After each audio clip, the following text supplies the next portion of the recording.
अयोध्या और देशवासियों ने सैकड़ों वर्षों का वियोग सहा है। हमारी कई कई पीढ़ियों ने वियोग सहा है। भारत के तो संविधान में उसकी पहली प्रति में भगवान राम विराजमान है।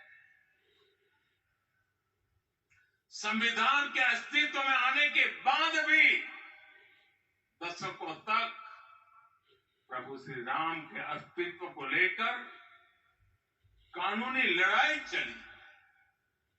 मैं आभार व्यक्त करूंगा भारत की न्यायपालिका का, जिसने न्याय की लाज रख ली।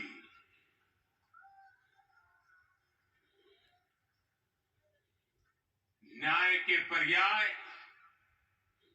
प्रभु राम का मंदिर भी न्यायबद्ध तरीके से ही बना।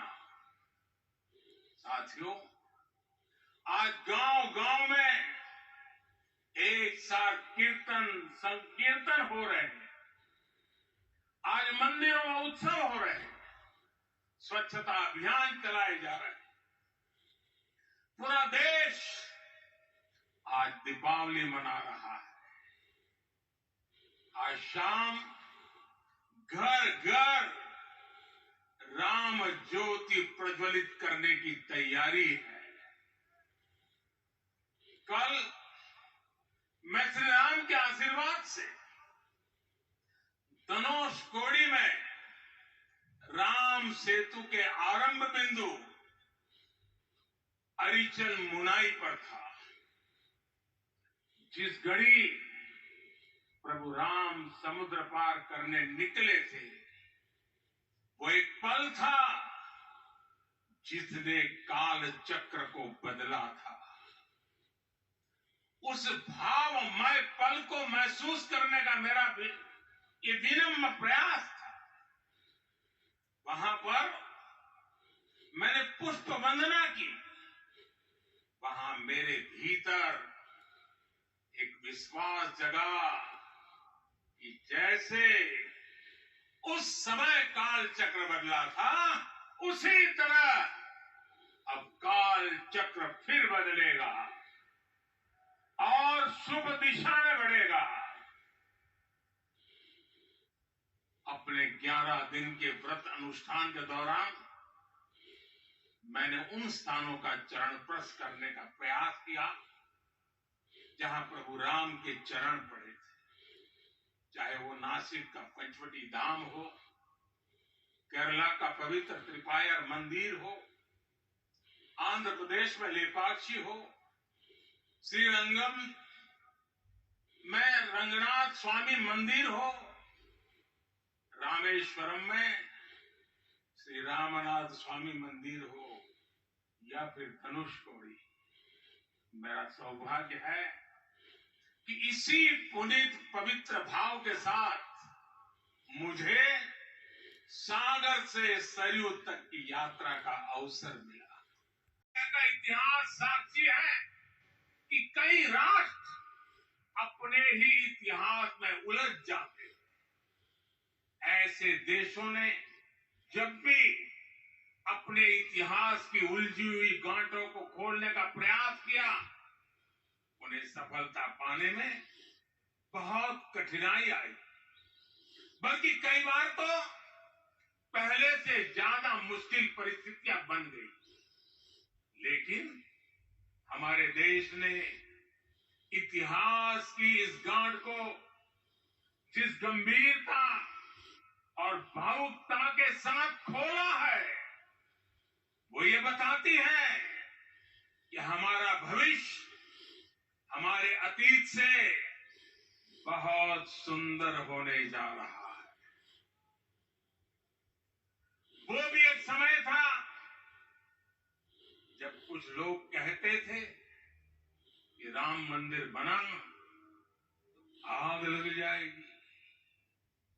ऐसे लोग भारत के सामाजिक भाव की पवित्रता को नहीं जान पाए। रामलला के इस मंदिर का निर्माण भारतीय समाज के शांति, धैर्य, आपसी सद्भाव और समन्वय का भी प्रतीक है। हम देख रहे हैं ये निर्माण किसी आग को नहीं बल्कि ऊर्जा को जन्म दे रहा है। राम मंदिर समाज के हर वर्ग को एक उज्जवल भविष्य के पथ पर बढ़ने की प्रेरणा लेकर आया है।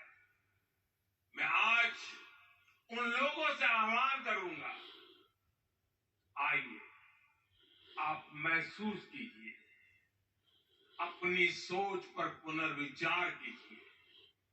राम आग नहीं है, राम ऊर्जा है।